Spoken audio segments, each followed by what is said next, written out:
estás pasando por esa circunstancia, tú estás pasando por esa situación, esa prueba, ese desierto, esa adversidad, para que aprendas a fortalecer la fe y te quedes constante.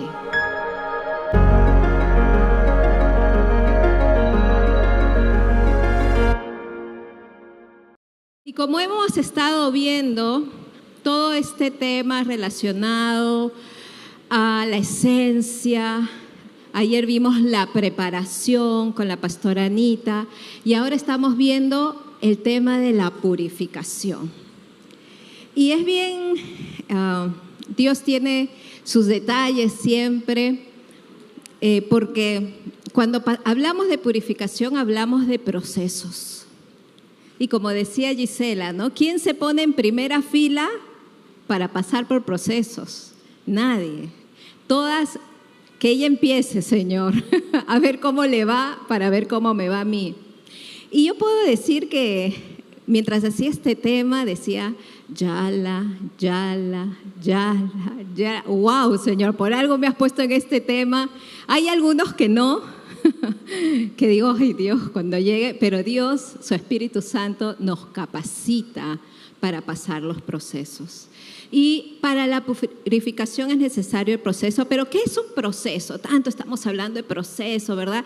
Y vieron en el videíto cómo empieza, el videíto es con el mortero aplastando, ¿no? Aplastando. Y probablemente acá muchas están en un mortero ahorita, en esta etapa de su vida, ahí se sienten identificadas y ven esa imagen y dicen, ay, no me hagas recordar que sigo ahí. ¿Qué es un proceso?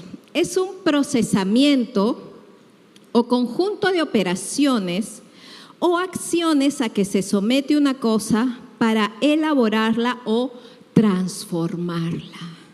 Y ahí es donde entra el Espíritu Santo para a través del proceso transformar, traer una transformación de adentro.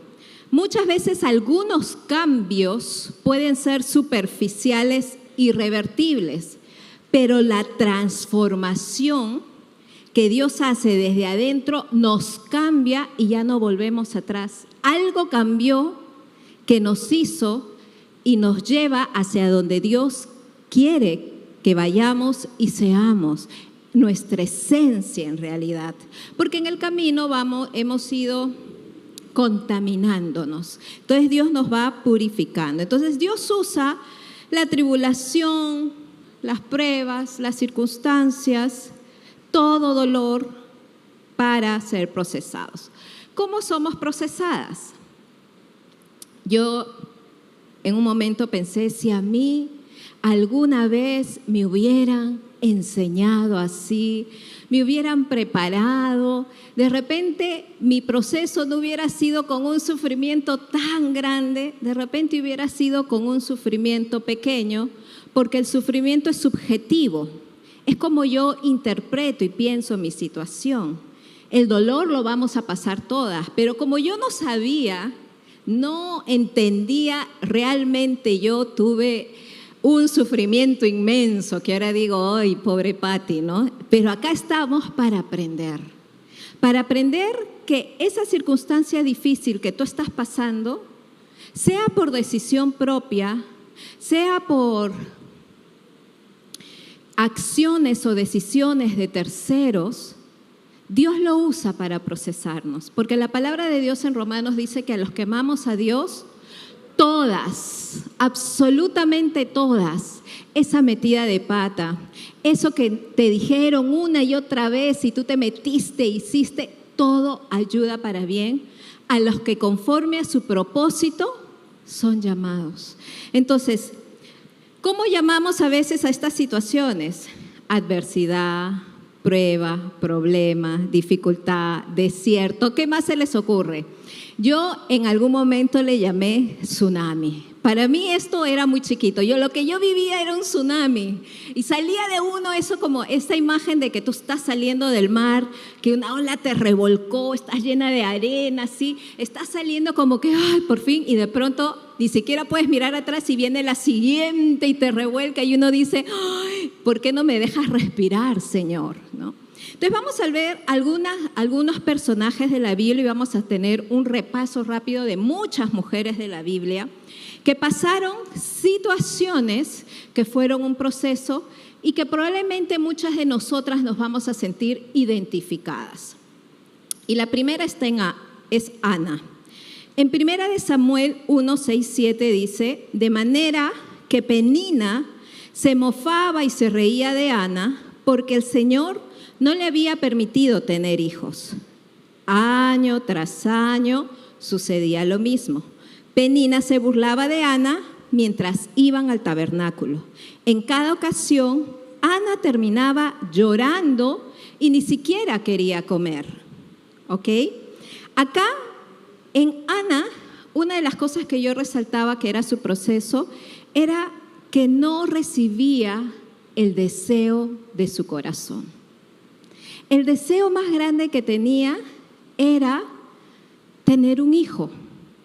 Por toda la connotación cultural también, ¿no? Se pensaba y se decía que las mujeres que no tenían hijos era porque no eran bendecidas por Dios. Entonces, ¿qué eran, no?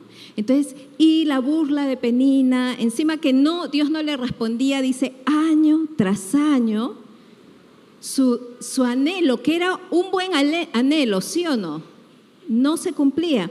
En Proverbios 13:12 dice, la esperanza que se demora es tormento del corazón, pero árbol de vida es el deseo cumplido. Entonces, la espera, y a veces nosotros decimos, pero ya he esperado un montón, 3 meses. Señor, ¿no? Y nos olvidamos que dice que 1000 años es como, imagínate, 3 meses que serán microsegundos. Ya he esperado un montón. Y justo lo que comentaba la hermana Cornelia sobre las solteras. Yo he conversado con muchas, yo también soy soltera, y llega un momento cuando las solteras dicen, ya he esperado un montón, y comienzan a renegar de Dios, a cuestionar. Y de repente, como Ana, hasta se les quita las ganas de comer. Lloran, no comen, dejan de venir a la iglesia, dejan de servir, dejan de venir a la red. De repente es un deseo de que, ¿qué está pasando, Señor? Ya no voy a tener hijos si me caso tan tarde. ¿Querrás que me case? ¿Por qué no quieres que me case? ¿No?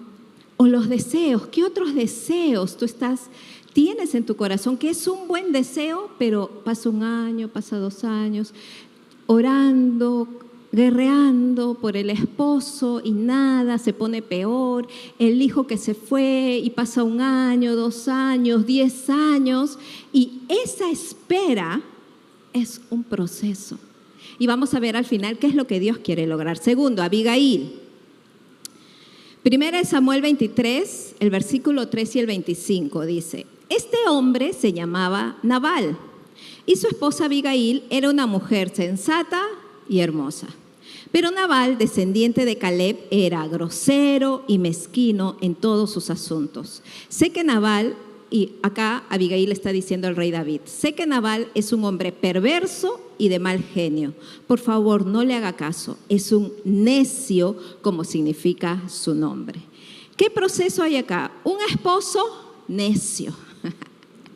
Ya sea por elecciones propias o porque alguien más escogió por nosotros, a veces se carga con un cónyuge que no es lo que esperábamos.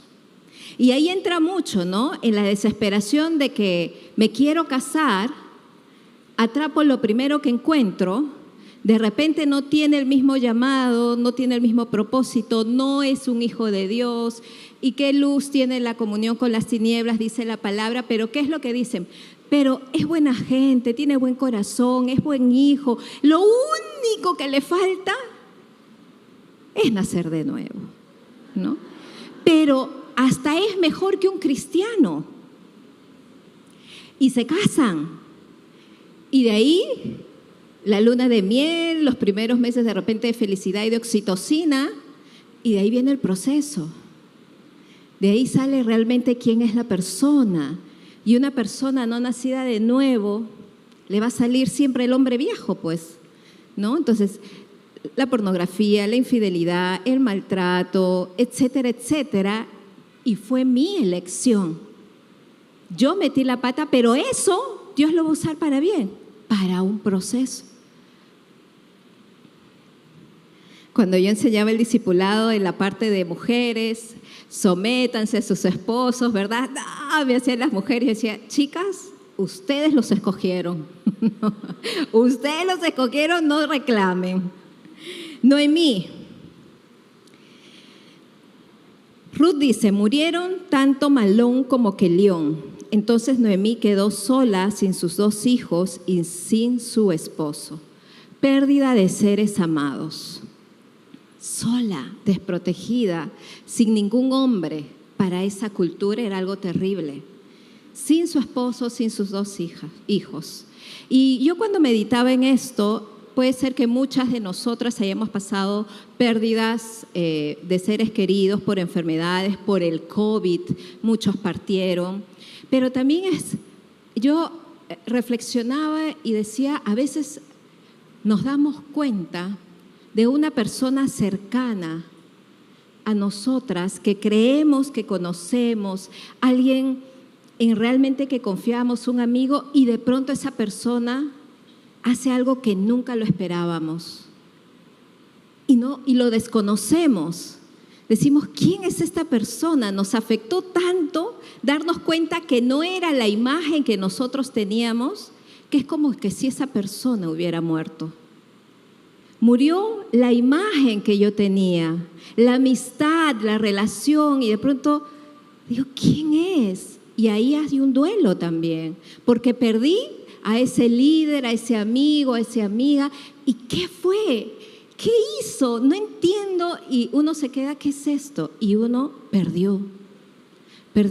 Y uno puede tener ese tipo de pérdidas y comenzar a decir, pero Señor, ¿en qué me equivoqué? ¿Me engañó?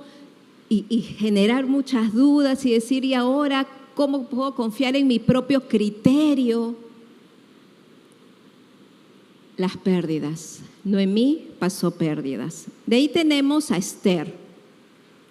Mardoqueo le entregó a Hatac una copia del decreto emitido en Susa que ordenaba la muerte de todos los judíos. Le pidió a Hatac que se lo mostrara a Esther y le explicara la situación. También le pidió a Hatac que le exhortara a presentarse ante el rey para suplicarle compasión e interceder a favor de su pueblo. Todos los funcionarios del rey, esto es lo que decía Esther, e incluso la gente de las provincias saben que cualquiera que se presenta ante el rey en el patio interior sin haber sido invitado está condenado a morir, a menos que el rey extienda su cetro de oro.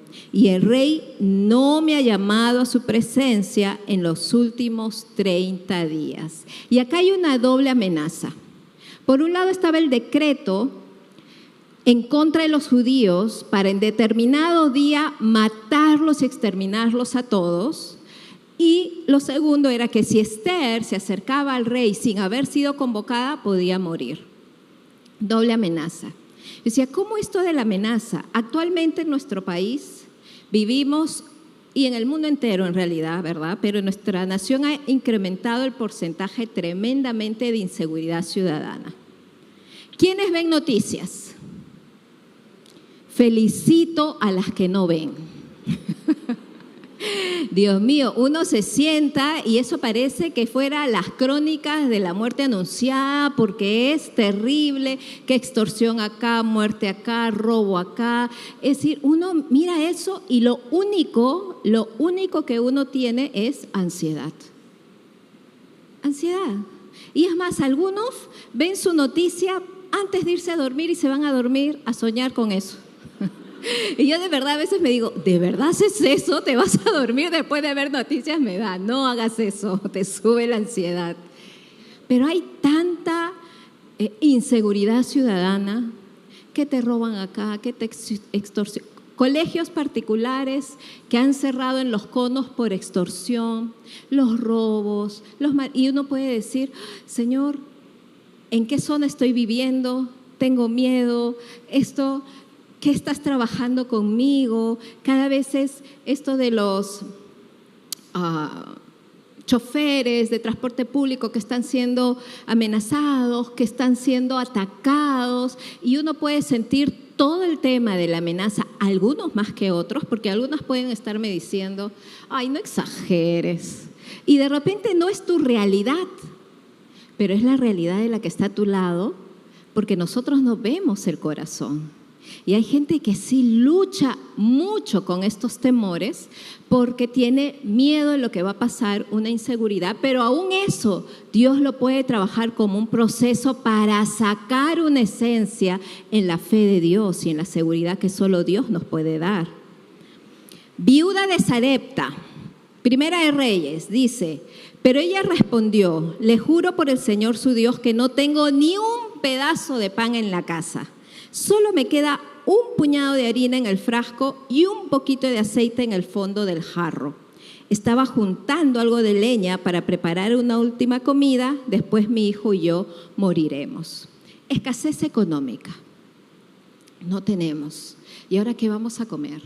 Para el pasaje, para pagar la matrícula, pagar los útiles, pagar la movilidad, pagar el uniforme. Y todo es gasto, y gasto, que la luz, que el internet, que el agua, que el alquiler, y gasto. ¿Y de dónde? Y no hay trabajo, y lo despidieron, y la recesión. Y en vez de que haya bendición, pareciera que todo es maldición, y uno dice, no me queda nada. Yo recordaba cuando armaba esto, que cuando yo hace años servía en Collage, yo vivía por acá, por la Avenida Canadá.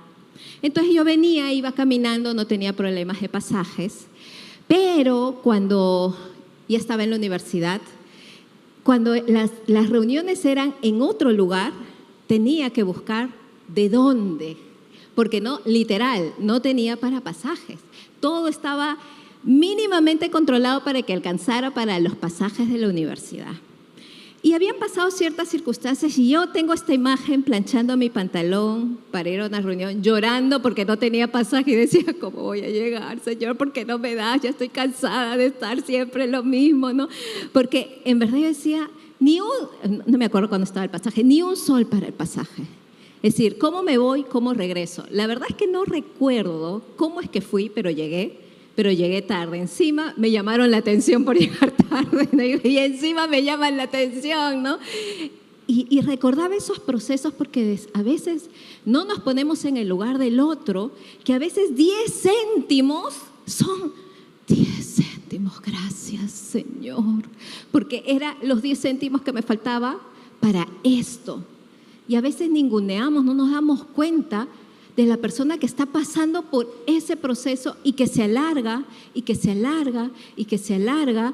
Y recuerdo en otra ocasión que estaba con algunos líderes de Collage y estaban diciendo, oye, sí, que no sé qué, oye, no me alcanzó el dinero y tenía que ir al cine. Y hablando de situaciones donde no les alcanzaba el dinero pero para el ocio. Y el día anterior a mi papá le habían robado todo su sueldo. Y yo escuchaba eso y yo me sentí y yo decía, quisiera tener esos problemas. Y no porque era enfrentar la matrícula, la mensualidad de la universidad, la comida, todos los pagos, todo lo que ustedes saben que hay que pagar y cubrir, ¿y de dónde sale? Y ahí entra, en ese proceso de fe, entra la mano de Dios, porque ese mes Dios nos proveyó todo. Dios es fiel, pero eso no significa que no pasemos los procesos que son dolorosos.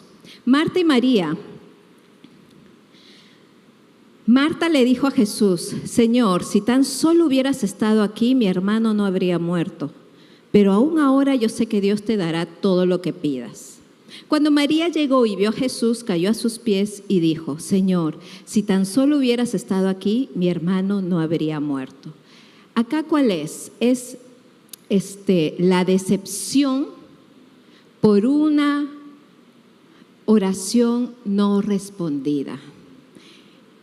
Lázaro, Marta y María eran amigos de Jesús. Entonces imaginémonos la escena. Vamos a llamar a Jesús porque Jesús nos ama, Jesús ama a Lázaro, va a venir. Es nuestro amigo. ¿Sí o no que eso pensamos de nuestro amigo? Amigo está en todo tiempo, amigo está ahí. Y el amigo nunca llegó. Y pensando, pero él tiene el poder, pero él lo hubiera sanado, pero él lo ama, pero ¿qué pasó? Esa decepción tremenda y esa lucha de, pero él es Dios, sí. Y por eso lo primero que dijeron es, si hubieras estado. No respondiste, Dios. Estoy pidiéndote algo que está conforme a tu voluntad. Estoy declarando, creo, ayuno, leo tu palabra y no me respondes. Y nos ponemos como Marta y María, la tsunamita. ¿Acaso yo te pedí un hijo, Señor mío? ¿Acaso no te dije no me engañes ni me des falsas esperanzas? En efecto, cuando Eliseo llegó, el niño estaba muerto, acostado en la cama del profeta. Y acá es, Dios te da algo, te da un regalo, ni siquiera se lo pediste y después te lo quita. Señor, yo no te pedí esto y me lo quitas. Hay una sensación de decepción y hasta de sentirse traicionada por Dios, como se sentía la tsunamita. ¿Acaso yo te pedí? Le dijo, ¿acaso te pedí que me ilusionaras, que me dieras lo que más quería? Yo ya me había resignado a no tenerlo, me lo das y te lo llevas. ¿Y cuántas estamos cuestionando de repente eso en nuestra mente? Me lo dio y me lo quitó. ¿Qué clase de Dios? Mujer de flujo de sangre. Una mujer de la multitud hacía 12 años que sufría una hemorragia continua y habían gastado todo lo que tenía en médicos y no encontraba ninguna cura. Enfermedad. Ahora, Jesús en la cruz se llevó todas nuestras enfermedades. Eso lo logró en la cruz. Pero la enfermedad muchas veces, no porque Dios lo quiera, pero va a tratar procesos hasta que Él nos sane o hasta que Él decida otra cosa. Porque la realidad de lo que Cristo hizo en la cruz por nosotros, porque dice, por sus llagas hemos sido sanados, es una realidad. Pero a veces pasamos procesos de enfermedad y Dios trabaja muchas cosas en nosotros. Entonces, actitudes ante el proceso, tengo que avanzar volando. Amargura, no levantemos las manos. ¿De quién no se ha amargado en algún proceso? Dice, no me llamen Noemí, contestó ella, más bien llámenme Mara, porque el Todopoderoso me ha hecho la vida muy amarga. Me fui llena, pero el Señor me ha traído vacía a casa. ¿Por qué llamarme Noemí cuando el Señor me ha hecho sufrir y el Todopoderoso ha enviado semejante tragedia sobre mí? Amargura. ¿Por qué, Señor? ¿Por qué me está pasando esto? ¿Por qué pasan los meses, pasan los años y no hay cambios? ¿Por qué no respondes mi oración? ¿Por qué a ella sí le respondes y no a mí? ¿Por qué ella sí, no sé, se casa y yo no? ¿Por qué ella sí tiene la familia, ella sí prospera, tiene un buen trabajo? ¿Por qué ella sí viaja y yo no? ¿Por qué? Y comenzamos a amargarnos y a quejarnos y a tener una actitud de amargura y de dolor porque decimos, el Señor me ha enviado semejante tragedia. Y esa es una mentira que lo vamos a ver también. Resignación. Hemos leído este versículo ya, pero la última frase dice, estaba juntando algo de leña para preparar una última comida. Después, mi hijo y yo moriremos. ¿Y cuántas hemos llegado a un punto de, será? Si Dios quiere que sufra, sufriré. Pero hermana, que no sé qué, no es la voluntad de Dios este sufrimiento. Y andamos ya con una resignación que no es aceptación. Es como, ¿qué más da?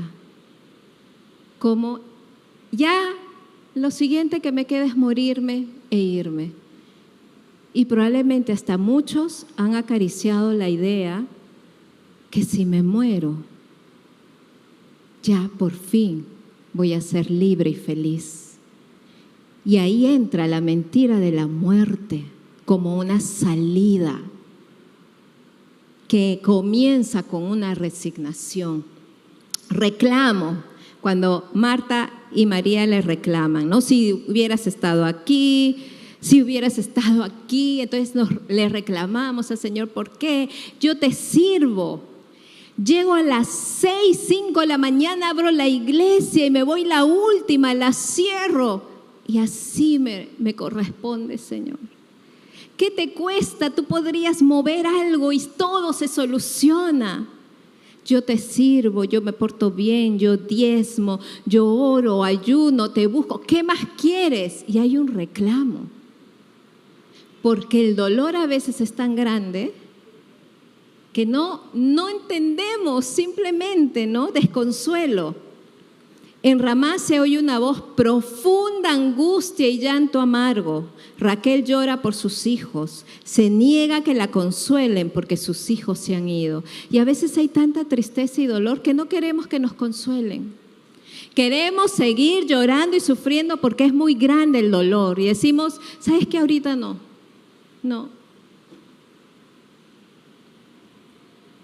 Desconsuelo, incredulidad. Así que se rió en silencio dentro de sí misma y dijo, ¿cómo podría una mujer acabada como yo disfrutar de semejante placer? Sobre todo cuando mi señor, mi esposo, también es muy viejo. Entonces el Señor le dijo a Abraham, ¿por qué se rió Sara y dijo, ¿acaso puede una mujer vieja como yo tener un bebé?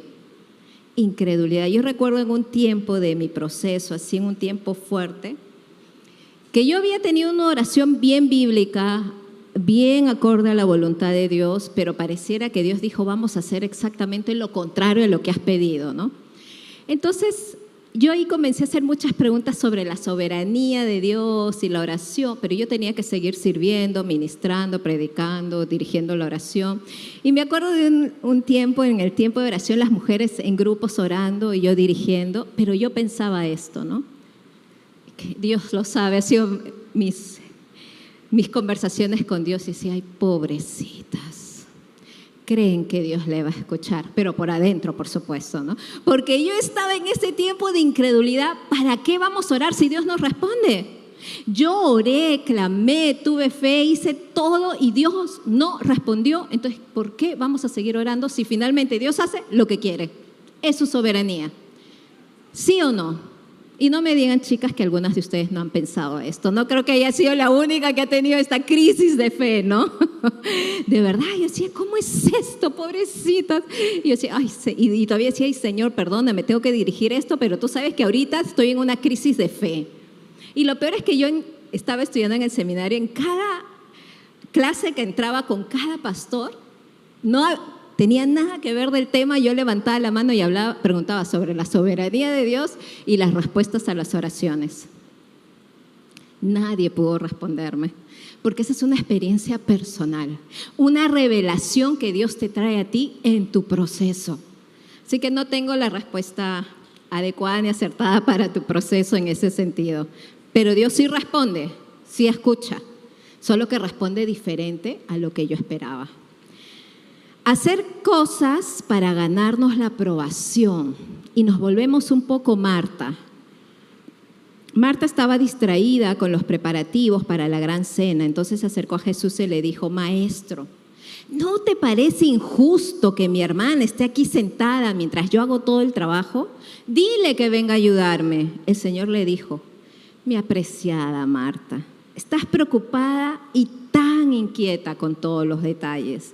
Y a veces decimos y pensamos, ya voy a servir más, voy a estar más consagrada, voy a buscar más a Dios para que de esta manera Él me responda, para que se acorte mi proceso, para que me vaya mejor. Entonces comienzo a hacer y estoy la primera que se compromete, la primera que hace las cosas y estoy haciendo en vez de siendo. Un poco lo que veíamos en el video. Hacer y no nos detenemos a estar con Dios. y alejarnos de Dios muchas veces. Cuando en el texto dice, queridos amigos, no se sorprendan de las pruebas de fuego por las que están atravesando, como si algo extraño les sucediera. Y yo pensaba en la actualidad, en esta sociedad, yo atiendo a mucha gente que está este es su discurso. No me gusta, no me siento bien, no lo voy a hacer, porque no quiero. Me siento mal. Y de repente es seguir estudiando en la universidad. Y yo digo, ¿qué? Y yo decía, bueno, será solamente ella. Pero ese discurso lo he escuchado tantas veces y no solamente de adolescentes, lo he escuchado de adultos, diciendo, voy a dejar de servir por ABC, voy a dejar la universidad, y todos con el tema de siento, es que no me siento bien. ¿Cómo voy a estudiar algo que no me gusta? ¿Cómo voy a servir si no me sale del corazón y no quiero? Hoy día tengo flojera y yo decía, Dios mío, ¿qué está pasando con esta sociedad, ¿no? Y nos extrañamos de pronto cuando nos va algo mal. Porque de repente hemos estado escuchando muchas prédicas de la prosperidad, ¿verdad? Eres hija bendecida, eres reina, eres cabeza, no cola, todo te va bien, Dios te bendice, Dios te restaura, Dios te levanta, Dios te ha traído para que seas y tengas. Y de pronto cuando nos va mal, cuando tenemos pruebas, cuando no hay dinero, cuando nos despidieron, cuando el chico nos sacó la vuelta, nos extrañamos. Y Pedro dice, no se extrañen como si alguna cosa rara les estuviera pasando, pero en esta sociedad sí se extrañan y como no me gusta esto, me voy. Y hacemos lo mismo con Dios. Hacemos lo mismo con Dios. La decepción, yo recuerdo en esas épocas leía mucho, Dios me hablaba y compré un libro que se llama Decepcionado con Dios, Sobreviviente, mi fe todavía sobrevive. El despertar de los muertos. Yo compraba esos libros porque yo me sentía de verdad terrible. Decía, tiene que haber una respuesta por algún lado. Esto es horrible, ¿no? Pero a Dios gracias por las raíces de fe. Nunca jamás me alejé de Dios. Sí, lloré, pataleé, reclamé, me amargué. Hice todo lo que no tenía que hacer, que por eso les estoy enseñando. Pasé todo lo que no tenía que hacer. Y eso era uno de mis cuestionamientos cuando decía, Dios, yo he escuchado, por ejemplo, escuchaba, tal pastor está con cáncer, pero está gozosa, luchando en la fe. Yo escuchaba eso y yo me iba haciendo así. Porque yo lloraba, me quejaba, sufría. Y decía, Dios, es decir, qué horrible soy. O leía testimonios de hombres de Dios que pasaron cosas tan tremendas en fe, en victoria, en gozo. Y yo decía, ay Dios, estoy jalando la prueba tremendamente porque qué fe, qué gozo, ni nada, ¿no? Yo era, ¿por qué esto? ¿Por qué lo otro? Literalmente Dios me rompió en 1000 pedazos, pero me reconstruyó diferente para su gloria. Pero ese fue un sufrimiento de años y un sufrimiento grande que yo espero que el de ustedes sea un sufrimiento chico. Otro, buscar a Dios. Entonces Esther envió la siguiente respuesta a Mardoqueo: ve y reúne a todos los judíos que están en Susa y hagan ayuno por mí. No coman ni beban durante 3 días, ni de día ni de noche. Mis doncellas y yo haremos lo mismo. Entonces, aunque es contra la ley, entraré a ver al rey. Si tengo que morir, moriré. Entonces, ayunemos, busquemos a Dios, estemos simplemente en la presencia de Dios. Algunas noches, lo único que podía orar, lo único que podía decirle a Dios era, ayúdame. No me salía más, era un bloqueo total, era una devastación total. Sí, yo entiendo que el diseño que Dios me ha dado es muy sensible, siento intensamente las cosas y le agradezco a Dios por eso, pero también me hizo sentir inmensamente el dolor. Y yo a veces solamente decía, ayúdame, y no podía. Y yo creo que una manera también de llegar al corazón de Dios son nuestras lágrimas. Y lloraba, simplemente lloraba. Mismo salmista, empapaba mi almohada de lágrimas y al día siguiente me levantaba a seguir sirviendo, porque ni siquiera Dios me dejó salirme del servicio ni del ministerio. Y yo le había dicho a Dios, Señor, yo estoy mal, estoy en este tsunami terrible, no tengo nada que dar. Voy a hablar con mi pastora para decirle que voy a tener un tiempo de descanso. Y yo sentía paz, estaba tranquila con esa decisión. Y en ese entonces, en el seminario, había clases día sábado. Y entre los dos bloques, de mañana y tarde, había un devocional. Y ese día, como nunca en el devocional, hubo un tiempo de adoración, así, y una hermana se para y comienza a dar una palabra. Y dice, tú que estás pensando en salirte de las filas de Dios. Y yo al principio, yo te enrolé y te llamé, ¿quién eres tú para salirte? Yo dije, no puede ser, Dios. Yo sentía que era directo, porque yo terminando esa clase iba a ir a hablar. Y yo, no, Dios no me dejó. Te quedas porque yo te llamé. Y a veces cuando nos sentimos tan inútiles, así, estropajo, trapeador en el piso, Dios dice, no, sigue.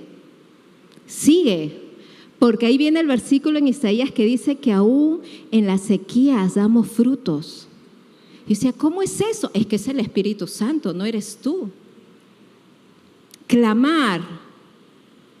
Oh no, Señor, respondió ella, no he bebido vino ni nada más fuerte, pero como estoy muy desanimada, derramaba ante el Señor lo que hay en mi corazón. No piense que soy una mujer perversa, pues he estado orando debido a mi gran angustia y a mi profundo dolor. A veces esas oraciones que vienen de adentro, de un gemir, de un clamar, decir no aguanto más y derramar el corazón. Y acá Ana entendió, porque imagínense, ¿no? Año tras año, y estoy segura que año tras año, ella oraba.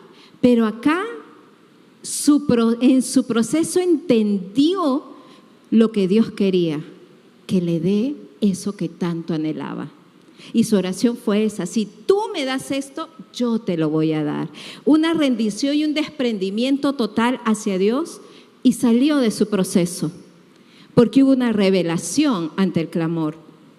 Actuar con sabiduría, acá vemos a Abigail. David le está diciendo, gracias a Dios por tu buen juicio, bendita seas, pues me has impedido matar y llevar a cabo mi venganza con mis propias manos. Juro por el Señor Dios de Israel, quien me ha librado de hacerte daño, que si no te hubieras apresurado a venir a mi encuentro, mañana por la mañana ninguno de los hombres de Nabal habría quedado con vida. Seguir avanzando en nuestro proceso. No podemos tirarnos a la cama y llorar, no podemos quedarnos sin hacer nada.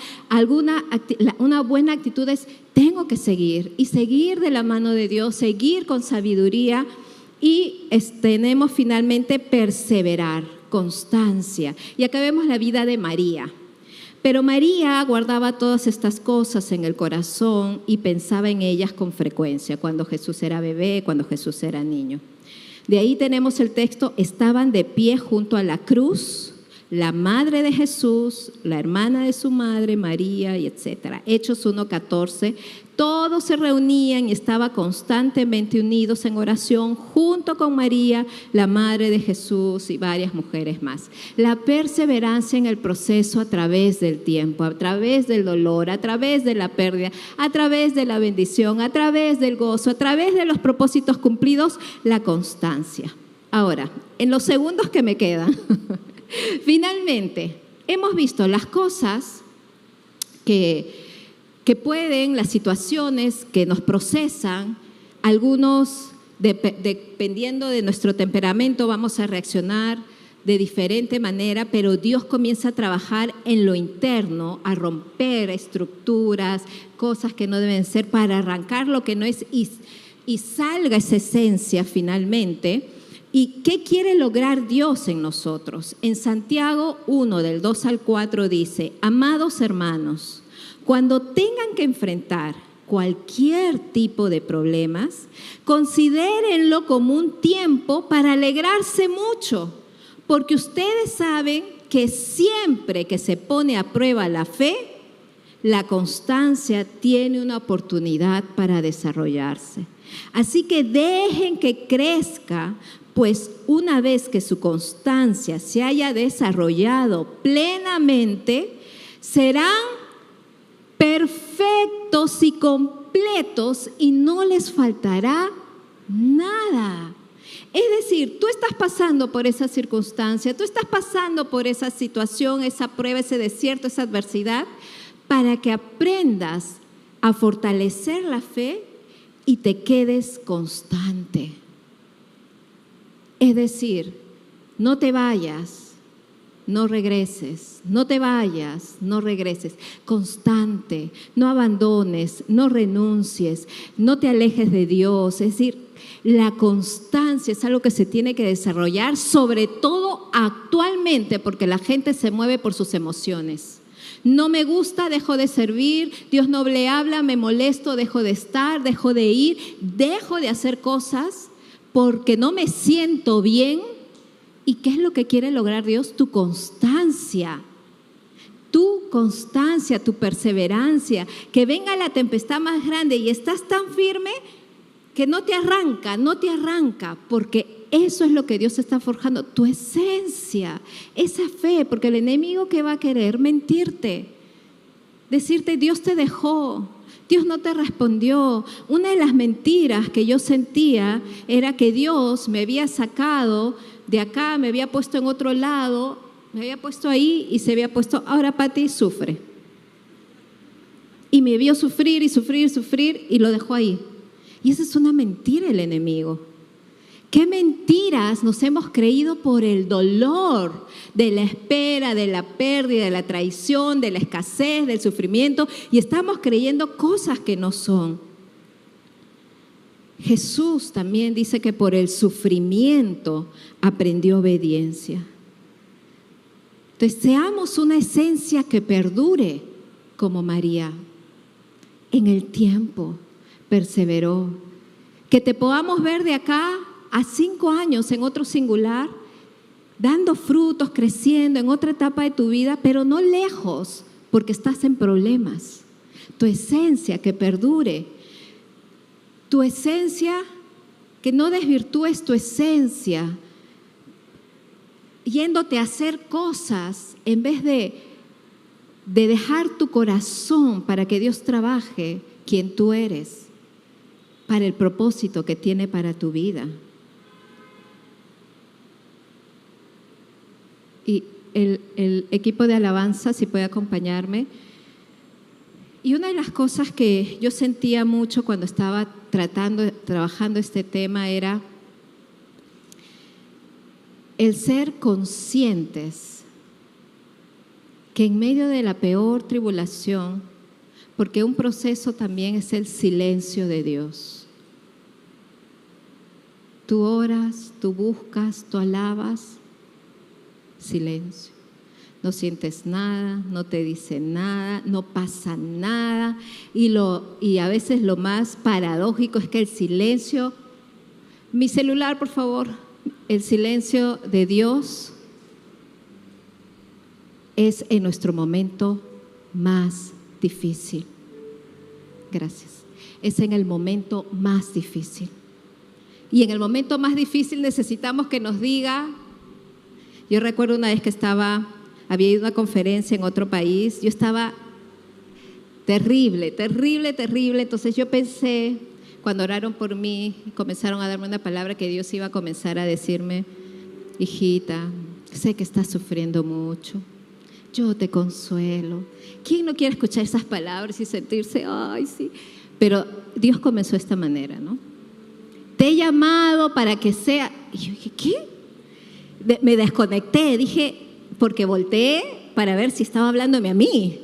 Porque yo en ese momento sentía que yo había perdido, que era un fracaso total, que estaba terrible en mi vida, ¿no? Y de pronto Dios, y no habló nada de mi dolor ni mi tristeza, y yo cuestioné y dije, ¿qué? ¿Estás seguro, Dios?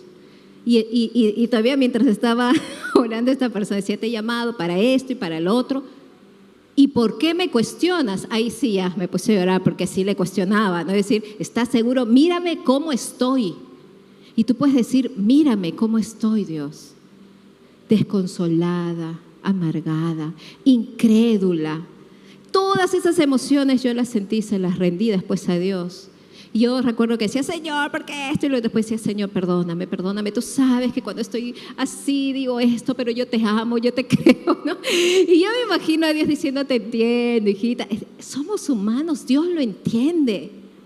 Pero lo que nunca, jamás debemos cuestionar es la bondad de Dios. Porque cuanto más largo es el proceso, muchos dicen, sí, el llamado es más grande. Pero cuanto más largo el proceso, el enemigo se aprovecha para traer mentiras sobre la bondad de Dios. Y la esencia de Dios es bondad. Él es un Padre bueno. Ahí en tu dolor Él es bueno. Y tienes que romper esa mentira de Satanás, que Él no está cerca en tu dolor, que Él no te abraza, que Él no le importa, que si le importara ya te hubiera respondido, ya te hubiera sacado de eso.